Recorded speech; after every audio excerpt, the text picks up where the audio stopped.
100,000 bukan pilihan dia, tetapi 15,000 pound seminggu dia pilih untuk kembali ke Barcelona. Tapi itu cerita di Barcelona. Apa masalah Adama Traore di season kat Wolves? Deep in form yang teruk bagi aku. Aku rasa Pengurusan apa-apa? Aku rasa memang dia tak adalah, macam mana cakap, daripada zaman dia main kat Middlesbrough dulu pun, aku rasa dia average je. Cuma yang stand out pasal dia ialah fizikal dia. Dia sama macam player lain. Dan juga minyak yang dilumur dia dengan dia. Dan aku tak percaya. Dia kata dia tak buat apa body strength, betul? Okey. Menipu. Tak tahulah, takkan macam tu punya. Takkan dia ambil batang pisang aja.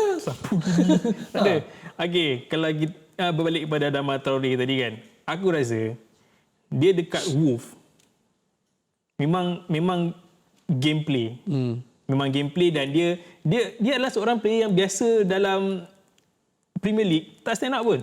Orang lain tahu macam nak tackle dia. Aku rasa apa yang aku cuba nak terangkan kat sini, mungkin aku boleh faham. Dia muncul, okey lah, dia average player tu aku boleh terima. Tetapi dia pemain yang bijak menggunakan peluang apabila spesifik arahan diberikan kepada dia. Contohnya macam di Barcelona pun. Dia bukanlah sejak dia sampai ke Barcelona, dia beraksi dalam kesempatan sama. Tak. Dia masuk pada minit ke-70. Tapi efektif. Sekarang ni ada satu perdebatan di Barcelona sendiri. Sebab dia awal-awal masuk tu, dia main. Lepas tu, when Ousmane Dembele dimasukkan semula dan belum meningkat, sekarang Adama Traore sudah di bangku simpanan semula. Dan nampak seperti Barcelona tidak akan, sebab dia orang loan dia with an option to sign. Okay. Tapi sekarang orang-orang mengatakan bahawa Barcelona mungkin tidak akan activate that option. Sebab option tersebut melibatkan jumlah wang yang besar. Hampir 30 juta kalau tak silap aku. Which 30 juta tu dia orang boleh sign free transfer player dan gunakan duit tu untuk pembayaran gaji pemain-pemain lain. Okay. So ada rumor yang mengatakan Adama Traore tak akan permanently transfer ke Barcelona. Which means dia akan pulang ke Wolves. Dan Adama Traore juga seorang pemain yang mempunyai suatu keputusan yang sangat besar untuk dia buat berkenaan kerjaya dia. Sebab dah terus terang Bruno Lage bukanlah peminat utama dia.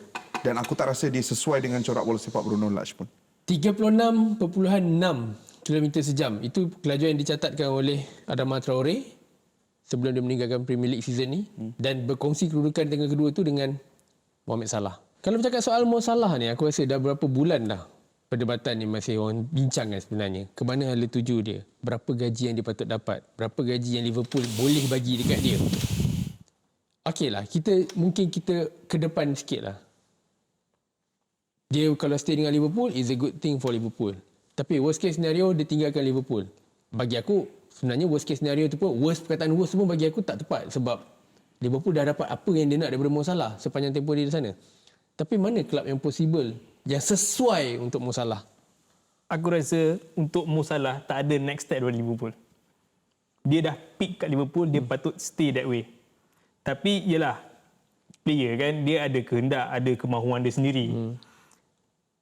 Aku berani cakap, at this moment lah kan, dalam Eropah, berapa dari segi gameplay, intensity, ambience club, pengurusan, none are better than Liverpool at this moment. Okay. Even kalau macam kita tengok ni kan, ada aku baca rumour-rumour Pep Guardiola merisik Mo Salah. Tanya. Tak logik aku rasa. Kalau aku Mo Salah pun, aku akan cuba untuk milk. Aku akan cuba untuk perah sebanyak mana yang aku boleh.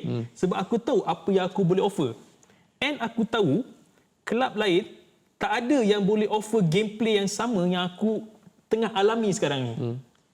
Kita tahu Mo Salah dia belum pernah menang Ballon d'Or anything, tak ada kan? Okey, belum lagi. Belum. Pada aku pun belum.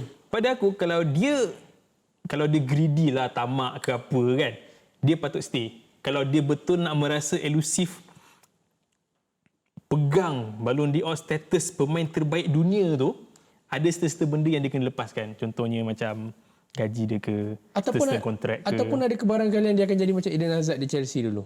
By the time dia nak belah, time tu dah habis dah. Dia dah tak boleh buat apa dah di tempat lain. Possible. Sekarang ni Mo Salah tak akan belah this season. Kontrak dia sampai 2023. So either way he is there for an extra season. So agak sukar untuk kita nak mengatakan kelab mana yang dia akan berpindah sekiranya dia memilih untuk berpindah, sebab segalanya bergantung kepada trajektori kerjaya dia untuk 16 bulan yang akan datang ni. Okay. Dia boleh either kekal dengan form yang baik ataupun maybe the 16 months form dia boleh turun. Kita tak tahu benda tu kan. Tapi kalau secara rasional dalam otakku, aku boleh bayang dia di Barcelona. Aku boleh imagine dia ke PSG sebab Mo Salah jelas mahukan gaji yang tinggi pada this stage of his career. Dia tahu career dia hampir tamat, dia nak maximize semua benda. Aku boleh bayang dia dekat Bayern Munich. In fact, aku rasa dia akan sesuai di Bayern Munich punya corak permainan. Cuma aku tak tahu is dia menepati polisi Bayern Munich punya signing, tak nak sign player berhenti. And one last shot dah. Dengan corak permainan high intensity yang dia main bawah Jurgen Klopp, aku sebenarnya rasa dia mempunyai ciri-ciri yang tepat untuk beraksi di Atletico Madrid. Diego Simeone. Tapi dapat gaji ke tak tahulah. Sebab tu yang aku nak sambung. Sebab Simeone dapat semua gaji. dia dah sapu semua. Pemain terakhir yang aku nak sentuh ni, kita bertiga kena agree satu benda. Kita bertiga kena suka dia. Sebab aku rasa dia antara player yang paling stand out juga. Aku rasa top 3 untuk player stand out di posisi dia dalam Premier League season ni. Untuk engkau sebab dia orang Jerman. Dan untuk engkau sebab nama dia adalah Antonio Rudiger. Itu je. Sebab kau sangat sayangkan dia waktu Euro 2020. Aku ingat dia. Setiap kali kita orang buat game Jerman, mesti dia akan happy. Dia akan puji betul-betul untuk Antonio Rudiger. 36.7 kilo sejam. Itu yang dicatat oleh Antonio Rudiger. Tadi kita cerita tentang Mo Salah. Kontrak dia akan habis pertengahan tahun depan. Tapi ini yang memang dah nak habis dah. Dan ada kabarnya paling kuat, kata dia dah agree ke Juventus. 400,000 sekitar tu seminggu. Keputusan yang tepat. Kalau dia bergantung pada apa yang dia nak sebenarnya. Kalau dia nak kejar duit, itulah dia. Tapi dia kena ingat, season ni dia stand out. Season lepas dia biasa-biasa je. Okay. Tuchel datang dan fix a few things dekat Chelsea. Tuchel fix masalah Kepa and Tuchel fix masalah Rudiger. Kenapa dia jadi yang paling laju? Pada aku lah kan. Ini adalah satu contoh evolusi bola sepak moden.